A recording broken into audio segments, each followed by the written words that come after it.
사무엘상 21장 1절에서 15절까지의 말씀입니다.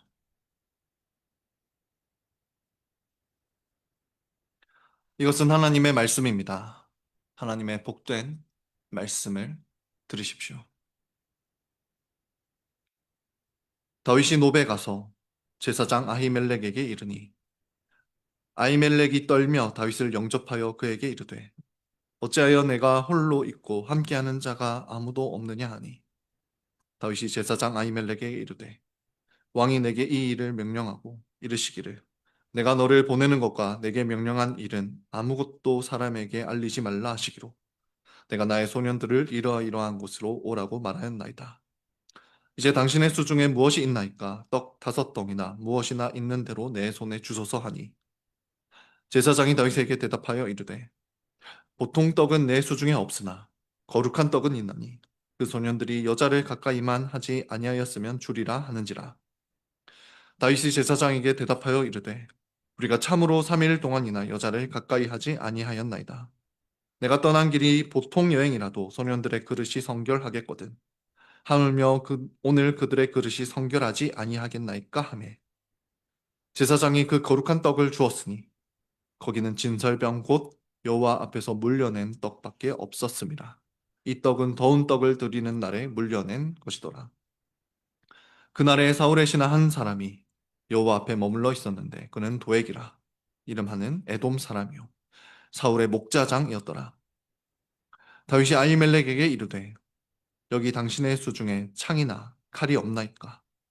왕의 일이 급함으로 내가 내 칼과 무기를 가지지 못하였나이다 하니 제사장이 이르되 내가 엘라 골짜기에서 죽인 블레셋 사람 골리앗의 칼이 보자기에 쌓여 에봇 뒤에 있으니 내가 그것을 가지려거든 가지라. 여기는 그것밖에 다른 것이 없느니라 하는지라. 다윗이 이르되 그 같은 것이 또 없나니 내게 주소서 하더라.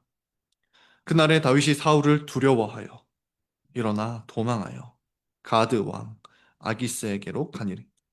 아기스의 신하들이 아기스에게 말하되 이는 그 땅의 왕 다윗이 아니니까 우리가 춤추며 이 사람의 일을 노래하여 이르되 사울이 죽인 자는 천천히요 다윗은 만만이로다 하지 아니하였나이까 한지라.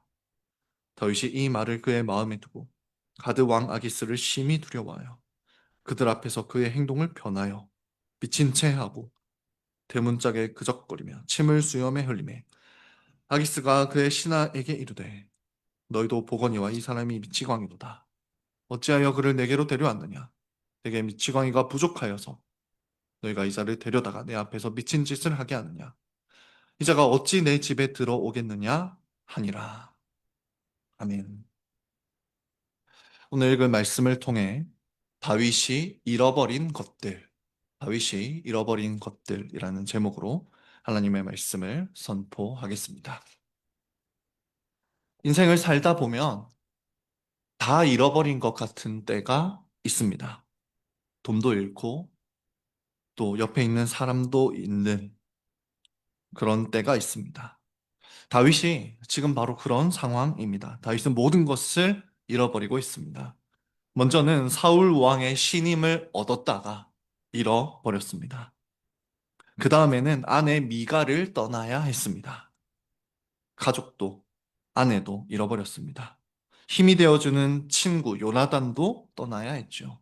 친구도 잃어버렸습니다. 지위, 가진 것, 모든 것을 다 잃어버린 다윗의 모습입니다. 이렇게 우리가 잃어버리는 것들이 많을 때 안타깝게도 우리는 점점 더 많은 것을 잃어버리게 됩니다. 우리의 굳건함도 잃어버리고 우리의 경건함도 잃어버리곤 합니다. 마침 오늘 본문의 다윗이 딱 그랬습니다. 다윗은 오늘 본문에서 더 많은 것들을 잃어버리고 있습니다. 과연 어떤 것들을 잃어버렸을까요? 그리고 다윗이 무엇인가를 잃어버리는 이 모습은 오늘을 살아가는 우리에게 어떤 교훈을 줄까요? 함께 네 대지로 나누어 살펴보기를 원합니다. 먼저 지금 다윗의 상황은 요나단과 헤어진 뒤에 본격적으로 도망치는 상황입니다. 다윗이 도망쳐서 제일 먼저 향한 곳은 놉이라는 도시였습니다. 당시에 놉에는 하나님의 성막이 있었습니다. 그래서 그곳에서 제사장들은 하나님께 제사를 드리곤 했습니다. 다윗은 평소에도 자주 성막에 들렸던 것으로 보입니다. 다윗이 얼마나 성막을 사랑했던 사람인지 생각해 보면 당연한 일입니다. 아마도 전쟁터에 갈 때마다 하나님의 뜻을 묻기 위해 전우들과 함께 갔을 것입니다. 그러나 지금 다윗은 도망치는 중에 혼자 성막에 왔습니다. 평소와는 다른 모습이죠. 다윗의 모습을 본 아히멜렉은 평소와는 다른 모습에 깜짝 놀랍니다. 1절입니다. 우리 함께 읽겠습니다. 시작. 다윗이 노베 가서 제사장 영접하여 그에게 이르되 어찌하여 내가 홀로 있고 함께하는 자가 아무도 없느냐 하니.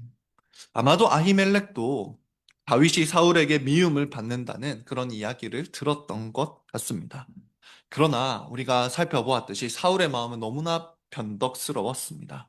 언제는 다윗을 죽이려 했다가 또 언제는 다윗을 죽이지 않겠다고 맹세하기도 했기 때문입니다. 그래서 사람들은 사울이 다윗을 좋아하는지 싫어하는지 멀리 있는 사람들은 잘 몰랐을 것입니다. 그런 소문이 들리던 차에 다윗이 혼자 제사장이 있는 성막에 왔습니다. 심지어 지금 행색이 아주 초라해 보입니다. 아히멜렉의 눈에 다윗은 영락없이 사울에게 쫓긴 모습이었을 것입니다. 그러니 곧 군사가 들이닥쳐서 다윗을 죽이려 할까봐 아히멜렉도 두려워하면서 떨고 있는 모습입니다. 이때 다윗이 어떻게 반응했을까요? 다윗은 지금부터 아주 심각한 거짓말을 이어나가기 시작합니다. 이 절을 보시면 다윗은 왕이 자신에게 급박한 명령을 내렸다라고 거짓말을 합니다. 지금 아무에게도 알리면 안 되는 비밀스러운 임무를 맡았다라고 말합니다. 그래서 지금 아무도 없이 혼자 왔고 자신의 부하들을 곧 만날 거다라고 대답하고 있습니다. 그러면서 다윗은 이 아히멜렉 제사장에게 자신을 도와달라고 말합니다. 3절을 보시면 떡이 있다면 5덩이 정도 달라고 말합니다. 지금 다윗은 정말 아무것도 없이 음식도 없이 도망친 그런 모습입니다. 아히멜렉은 이 다윗의 말을 의심해야 할 특별한 이유가 없었습니다. 그래서 다윗을 돕습니다. 4절을 보십시오. 우리 함께 읽겠습니다. 시작. 제사장이 다윗에게 대답하여 이르되 보통 떡은 내 수중에 없으나 가까이만 하지 아니하였으면 주리라 하는지라. 율법에 따르면 제사장들은 성막에서 하나님께 진설병이라는 떡을 드려야 했습니다. 진설병은 이스라엘 지파수에 따라 총 12개였고 안식일마다 그 12개를 새 떡으로 교체했습니다. 하나님 앞에서 이 진설병은 하나님 앞에 모든 이스라엘 지파, 12지파가 다 있고 하나님께서 항상 그들을 먹이고 계신다라는 것을 보여주는 것이 바로 이 진설병이었습니다. 원래 이 진설병은 제사장들만 먹을 수 있었습니다. 그러나 아히멜렉은 율법의 정신과 의미를 아는 사람이었던 것 같습니다. 비록 다윗은 제사장은 아니지만 비상 상황이라면 이 진설병을 먹을 수 있다라고 해석했습니다. 왜냐하면 말씀드렸듯이 이 진설병의 뜻 자체가 하나님께서 이스라엘을 먹이신다는 것을 보여주는 가시적 표였기 때문입니다. 그래서 이 진설병을 너에게 줄 수도 있다라고 말합니다. 그러면서도 아히멜렉은 이 진설병이 거룩한 떡이기 때문에 정결한 상태여야만 먹을 수 있다라고 말합니다. 그래서 아히멜렉은 이 율법의 정신과 진리를 지금 올바르고 진실하게 말하고 있는 모습입니다. 율법에는 이 남녀의 관계로 인해 사람이 부정해질 수 있다라고 보았는데 지금 너가 그리고 너와 함께한 사람들이 그런 상황이 아니라면 이 진설병떡을 주겠다라고 말을 합니다. 여기에 대해 다윗은 자신과 소년들이 정결하다라고 대답합니다. 다윗은 전쟁에 나가기 전에 아마도 항상 스스로를 정결하게 했던 것으로 보입니다. 왜냐하면 하나님의 뜻에 따라 전쟁하는 것은 곧 성결한 상태로 나가야 하는 것이었기 때문입니다. 그래서 다윗은 보통의 임무였더라도 자신이 정결하게 했을 거다라고 5절에서 대답하고 있습니다. 그러나 지금은 다윗이 어떤 상황이라고 거짓말을 했습니까?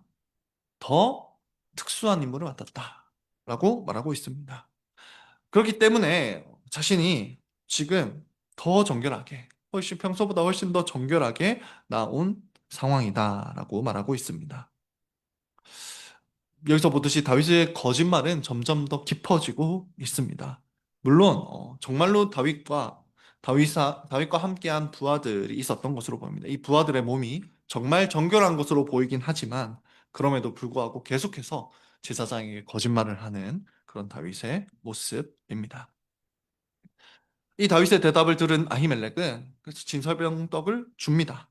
아마도 이날은 안식일이었던 것으로 보이는데, 그래서 이 진설병을 따뜻한 새 떡으로 교체하면서 원래 하나님 앞에 있던 그 떡들을 다윗에게 줍니다.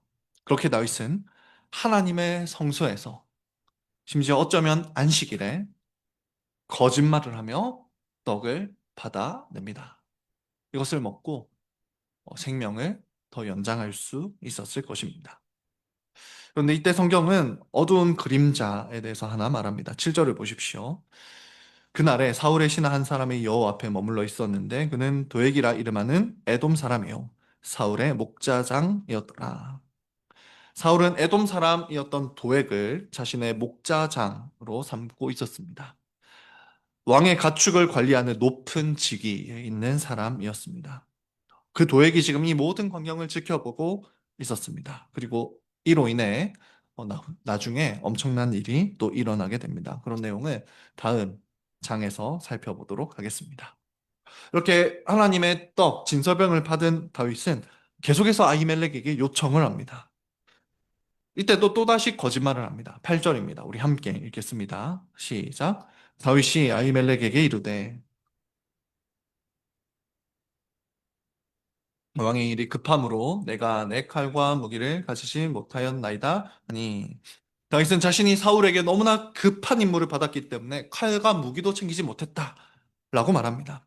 그래서 혹시 칼이나 창 같은 게 있는지 있다면 달라라고 말합니다.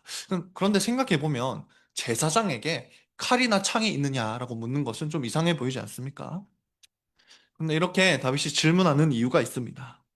사실 다윗은 이전에 골리앗을 죽인 후에 그 골리앗의 칼을 이곳에 보관해 두었습니다. 하나님께 바쳤던 것이죠. 그래서 지금 그 칼이 여전히 여기에 있는지 제사장에게 넌지시 묻고 있는 것입니다. 그때 아히멜렉은 대답합니다.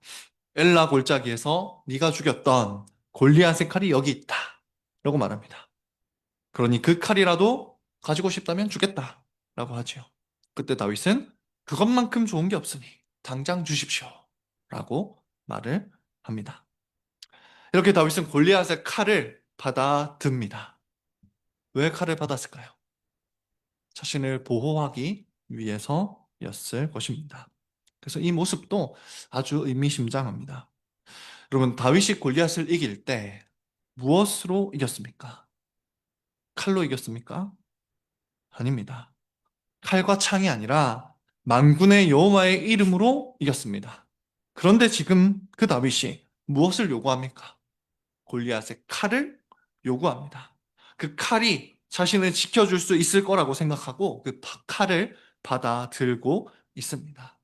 다시 얼마나 세속적으로 행동하고 있는지를 잘 보여주는 모습입니다. 사실 지금 다윗은 골리앗의 칼을 보면서 그 칼을 받아들면서 무엇인가를 떠올려야 했습니다. 여호와의 이름으로 싸웠더니 언약에 의지해서 싸웠더니 하나님께서 승리를 주셨다는 것을 기억해야 했습니다. 그래서 다시 내가 무기로 삼아야 할 것은 이 칼이 아니라 하나님의 이름이지 여호와의 이름이지라는 것을 기억해야 했습니다.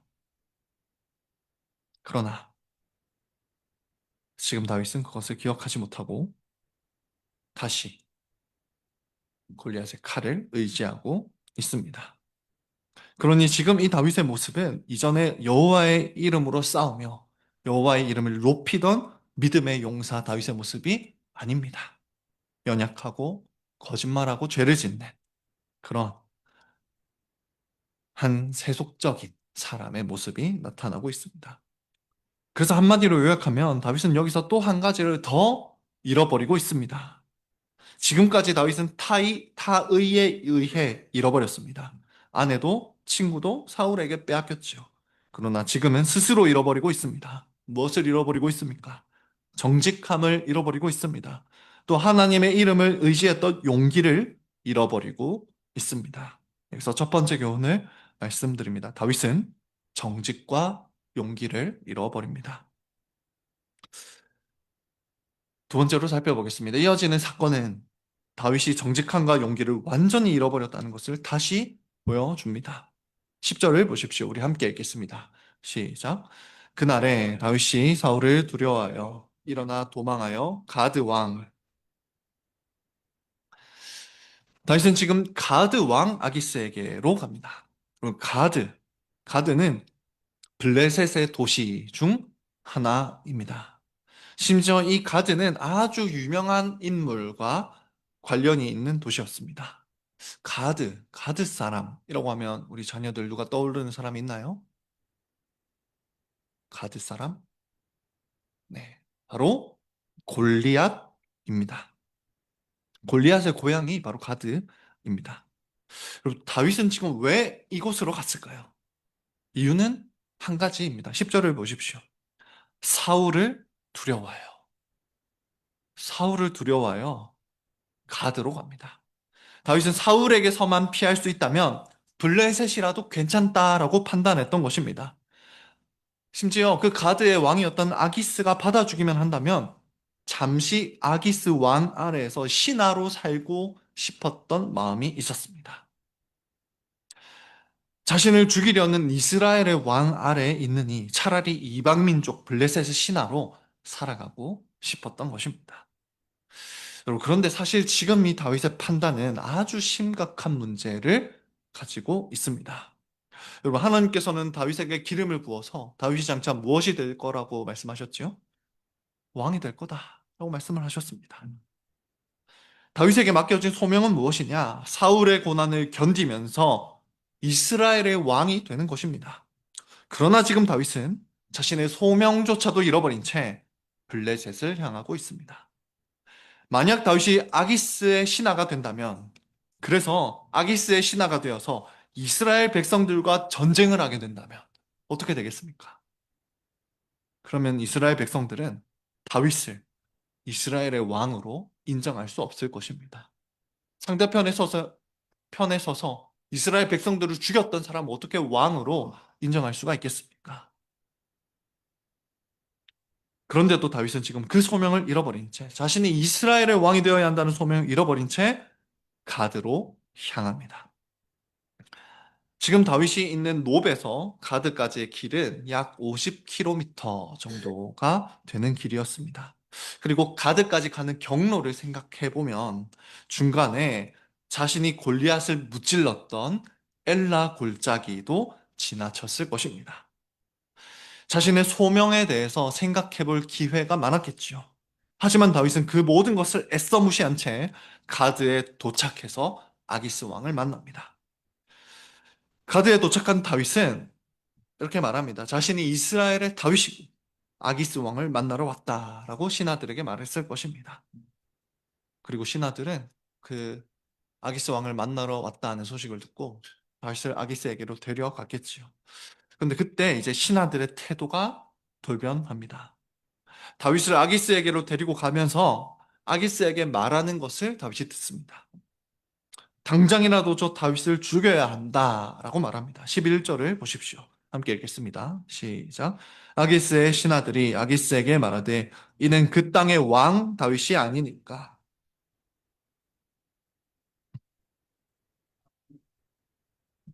다윗은 만만이로다 하지 아니하였나이까 한지라. 신하들이 지금 뭐라고 합니까? 이 사람은 그 이스라엘의 왕 다윗이 아니냐, 우리의 장수 골리앗을 죽였던 그 다윗이 아니냐라고 말합니다. 심지어 아기스의 신하들은 다윗을 이스라엘의 왕이라고 부릅니다. 즉 그들의 눈에는 사울이 아니라 이미 다윗이 이스라엘의 왕처럼 느껴졌던 것입니다. 그 왕이 지금 아기스의 신하가 되겠다고 찾아왔습니다. 그리고 자신을 살육하던 그 이스라엘의 왕이 지금 여기 있으니 아기스의 신하들은 당장이라도 그 왕 다윗을 죽여야 한다 라고 말하고 있습니다. 이것을 들은 다윗은 그제서야 뭔가 잘못됐다라는 걸 느낍니다. 다윗은 자신이 블레셋에게 얼마나 큰 원수인지를 잊어버리고 있었습니다. 다윗은 블레셋에게 항상 승리를 가져다 주던 장수 골리앗을 죽였습니다. 블레셋이 쳐들어올 때마다 그 블레셋 군인들을 죽였습니다. 심지어 미갈과 결혼하기 위해 블레셋 사람들을 죽이고 포피를 베어서 그들에게 수치를 주기까지 했습니다. 정말 블레셋의 원수 중의 원수였죠. 심지어 아마도 지금 그 블레셋의 신하들 중에는 자신의 가족이 다윗에게 죽은 사람도 있었을 것입니다. 그러니 다윗을 향한 그 분노가 얼마나 컸겠습니까? 다윗은 사울에게서만 피하면 된다고 생각했지만 사실 지금 사울보다 더 위험한 자들에게로 들어간 것입니다. 다윗은 이 아기스와 신하들이 하는 말을 듣고 죽을까 봐 다시 두려워졌습니다. 그래서 한 가지 행동을 합니다. 그 행동이 13절입니다. 우리 함께 읽겠습니다. 시작. 그들 앞에서 그의 행동을 변하여 미친 체하고 대문짝에 그적거리며 침을 숨에 흘리네. 어떤 행동을 합니까? 지금 미친 사람처럼 행동을 합니다. 당시 고대 근동의 사람들은 정신에 이상이 있는 사람을 신접한 사람으로 여기곤 했습니다. 그래서 미친 사람과 접촉하거나 미친 사람을 해치는 것을 불길하게 여겼습니다. 다윗은 아마 그 점을 알고 있었던 것 같습니다. 그래서 다윗은 미친 사람처럼 대문에 낙서를 하기 시작합니다. 그리고 심지어 수염에 침까지도 흘립니다. 당시 남성들에게 수염은 존귀함의 상징이었습니다. 그런데 그 수염에 침을 흘리면서 있다는 것은 지금 우리 시대로 생각하면 속옷만 입고 돌아다니는 그런 모습이나 마찬가지의 행동이었습니다. 이런 다윗의 모습을 본 아기스는 어떤 반응을 보입니까? 아기스는 신하들에게 뭔 이런 사람을 나에게 데려왔냐라고 신하들에게 호통을 칩니다. 아기스에게 미친 사람이 더 필요했을 리가 없기 때문입니다. 또한 미친 사람과 접촉하기를 꺼려하는 그 당시 분위기에 따라서 당장 다윗을 끌고 나가라고 호통을 칩니다. 그리고 신하들도 이 사람이, 이 지금 이런 모습의 사람이 골리앗을 죽인 그 영웅 일리가 없다고 생각합니다. 이 사람이 지금 다윗이 자신을 다윗이라고 말한 것은 미쳐서 한 헛소리다라고 생각한 것 같습니다. 그래서 다윗을 그냥 보내버립니다. 그렇게 다윗은 이 위기에서 벗어나게 됩니다. 여러분, 이 두 번째 장면에서 우리는 무엇을 봅니까? 한마디로 요약하면 다윗이 자신의 소명을 잊어버리는 모습을 봅니다. 다윗은 이스라엘의 왕이 되어야 할 존재입니다. 왕의 위험에 맞게 행동해야 했습니다. 그러던 다윗이 그 소명과는 정반대로 블레셋의 신하가 되겠다는 마음으로 아기스를 찾아가는 모습을 봅니다. 또 골리앗을 죽이던 왕의 위험은 온데간데 없고 미친 사람처럼 침을 흘리는 다윗의 모습을 봅니다. 이 모든 행동은 무엇에서 비롯되었습니까? 다윗이 사울의 위협을 두려워했기 때문입니다. 다윗은 지금 정직함과 용기를 잃어버릴 뿐만 아니라 왕으로서의 소명도 잠시 잃어버렸던 것입니다. 이것이 두 번째 교훈입니다. 다윗은 소명도 잃어버렸습니다. 우리는 오늘 다윗의 연약함을 적나라하게 봅니다. 하나님께서는 왜 이런 일들을 다윗에게 허락하셨을까요? 왜 다윗이 이렇게 되도록 내버려 두셨을까요? 성령께서는 왜 이 순간 다윗이 믿음으로 행동하도록 강력하게 붙잡지 않으셨을까요? 여러 가지 이유가 있을 것입니다. 여러분, 그런데 만약 오늘 본문의 사건이 없었다고 한번 상상해 보십시오. 그랬다면 다윗은 스스로를 과대평가했을 확률이 아주 높을 것입니다. 자신이 골리앗과 맞서 싸울 수 있는 위대한 용사라고 스스로를 자부했을지도 모릅니다. 자신의 믿음이 좋다고 생각했을지 모릅니다. 자신이 정말 왕이 되기에 합당한 존재라고 생각했을지도 모릅니다. 하지만 지금 이 순간 다윗은 스스로를 정직하게 마주하게 됩니다. 자신의 진짜 모습이 무엇인지를 깨닫게 됩니다. 자신이 두려움에 사로잡혀서 하나님의 성막에서 하나님의 제사장에게도 거짓말을 할 수 있는 사람이라는 걸 스스로 알게 됩니다. 하나님의 이름에 의지해서 사는 것이 아니라 골리앗의 칼에 의지해서 살 수 있는 사람임을 스스로 깨닫게 됩니다. 자신이 얼마나 연약하고 약하고 악한 죄인인지를 뼈저리게 느끼게 된다는 것입니다. 또 다윗은 항상 자신이 올바르게 판단하는 사람이라고 생각했을지 모릅니다.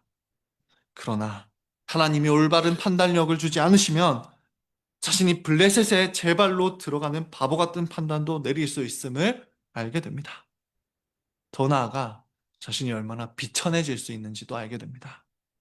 골리앗을 밟고 우뚝 서 있을 수 있었던 것은 자신의 용맹함 때문이 아니라 성령께서 주신 믿음 때문이라는 것도 이 순간 알게 됩니다.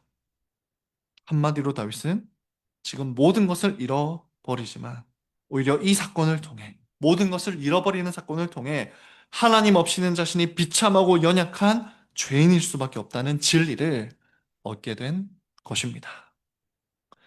그래서 시편 34편을 보시면 아기스에게서 쫓겨난 다윗이 지은 시편이 등장합니다. 이 시편에서 다윗은 아기스에게 쫓겨난 미친 채 하다가 쫓겨난 그때 하나님을 찬양하고 있습니다. 우리가 8월 달에 그래서 계속 34편을 부르게 될 것입니다. 이처럼 다윗은 자신의 죄인됨을 깨닫습니다. 다윗은 예수 그리스도를 미리 보여주는 왕이다라고 몇 번이나 말씀을 드렸습니다. 맞습니다. 그러나 완벽한 왕은 결코 아니었습니다. 하나님이 도와주시지 않으시면 예수님에 대해 아무것도 보여줄 수 없는 왕이 바로 다윗입니다. 이런 다윗의 모습을 우리가 오늘 본문에서 적나라하게 봅니다. 그리고 이 모습 속에서 우리는 우리의 모습도 보게 됩니다. 여러분, 우리 모두 하나님께서 믿음을 주지 않으시면 한순간에 넘어지는 존재들입니다. 원래 우리에게는 아무것도 없었습니다, 여러분. 우리 모두 하나님의 은혜가 아니면 지금 당장이라도 다윗보다 더 심하게 넘어질 수 있는 사람들이 바로 우리들입니다. 서두에 말씀드렸던 것처럼 우리도 무엇인가를 잃어버릴 때가 있습니다. 용기도 잃어버리고 소명도 잃어버리고 기쁨도 잃어버린 것 같은 때가 우리에게 종종 찾아옵니다. 사도 바울도 살 소망도 잃어버리고 희망도 잃어버린 것 같은 때가 있었다라고 고백합니다. 그런데 여러분, 그때 우리가 알게 되는 것이 있습니다. 무엇을 알게 됩니까? 우리가 정말 아무것도 아니었구나. 그것을 알게 됩니다. 내가 믿음이 있다고 했지만 사실 그 믿음조차도 선물이었구나.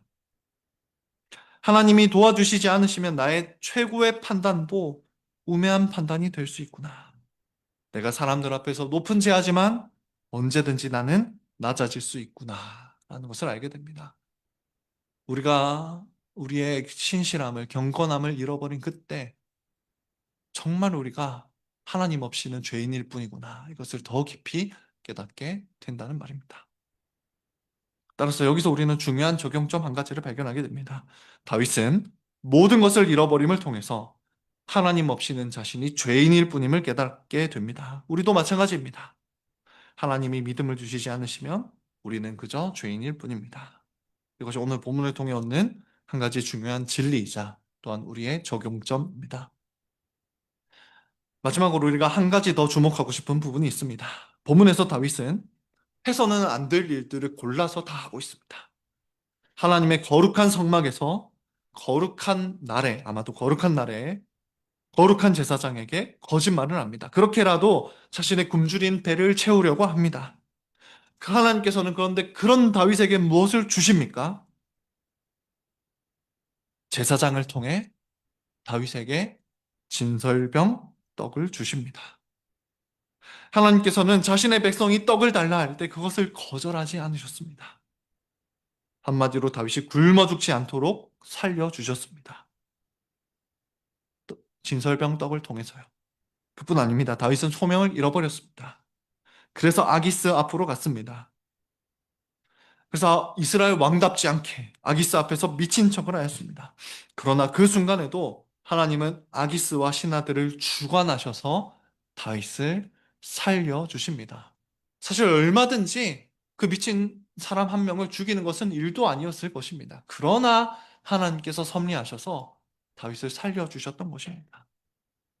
그런 점에서 볼 때 다윗이 모든 것을 잃어버리고 있는 모습이지만 다윗이 결코 잃어버리지 않았던 것이 있습니다. 그것은 바로 하나님의 눈길입니다. 여러분 생각해 보십시오. 하나님께서 이 성경의 참된 저자이십니다. 그런데 그 저자께서 지금 무엇을 기록해서 우리에게 보여주고 계십니까? 다윗이 소명을 잃는 모습, 방황하며 미친 채 하는 이 모습을 보고 기록해서 우리에게 주셨습니다. 그러면서도 주위 사람들에게 도움을 받아 살고 또 위기를 탈출하는 모습을 그리고 있습니다. 여러분, 성경이 이것을 그리고 있다는 것 자체가 아주 큰 의미가 있습니다. 하나님께서는 이 본문이 기록되게 하심으로써 여전히 자신의 눈길이 다윗에게 머물고 계시다는 것을 보여주고 있습니다. 다윗의 모든 상황을 통제하고 계시다는 것을 지금 보여주고 계신 것입니다. 성경의 흐름이, 성경이 보여주는 그곳에 지금 하나님의 눈길이 있다라는 말입니다.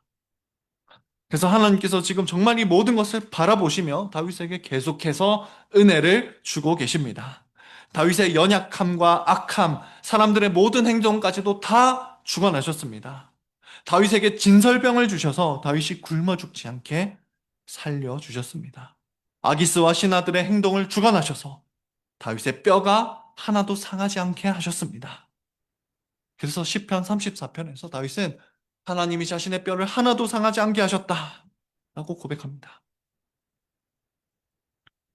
하나님께서는 다윗에게 진리를 가르치시기 위해 다윗이 모든 것을 잃어버리도록 허락하셨습니다.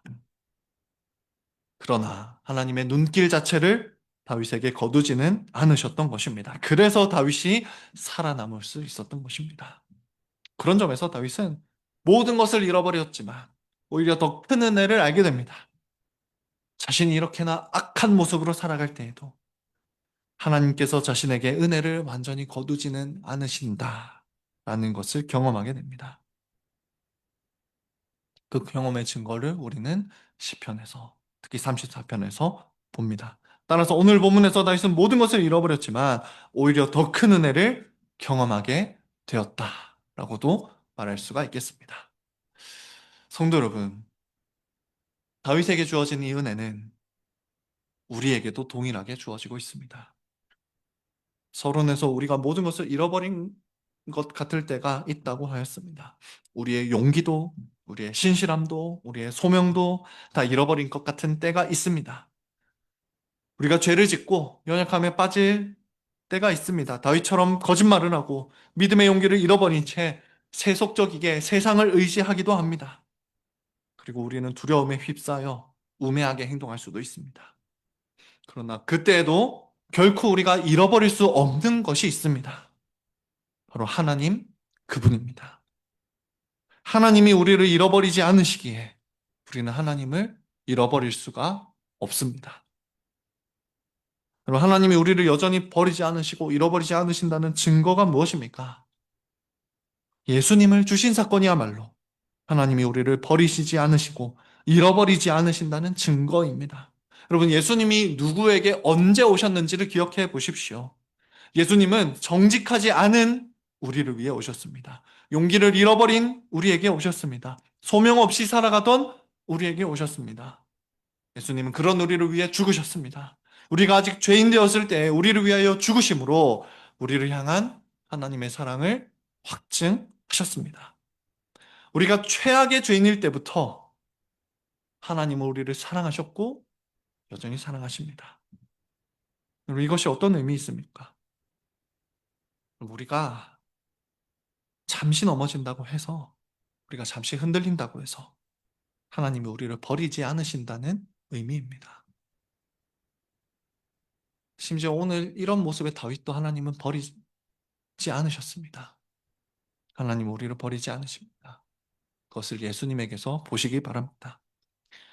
혹시 지금 모든 것을 잃어버렸다라고 생각하는 분이 계십니까? 하나님이 우리를 잃어버리지 않으심을 바라보십시오. 하나님이 여전히 교회에 눈을 두고 계시고 성도에게 눈을 두고 계심을 믿으십시오.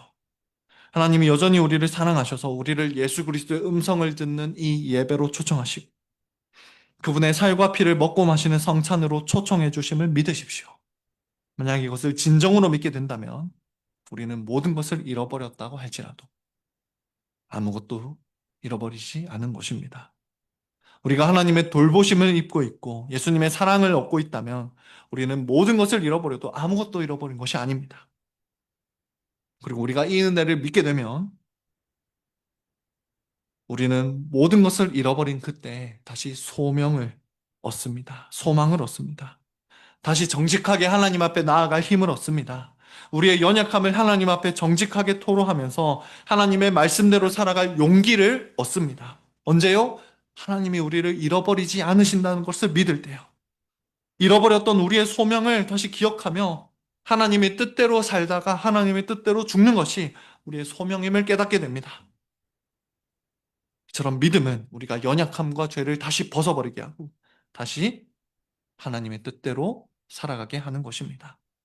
그러므로 우리에게 필요한 것이 무엇입니까? 오늘 이 본문에 다윗에게 필요했던 것이 무엇입니까? 믿음입니다. 믿음입니다.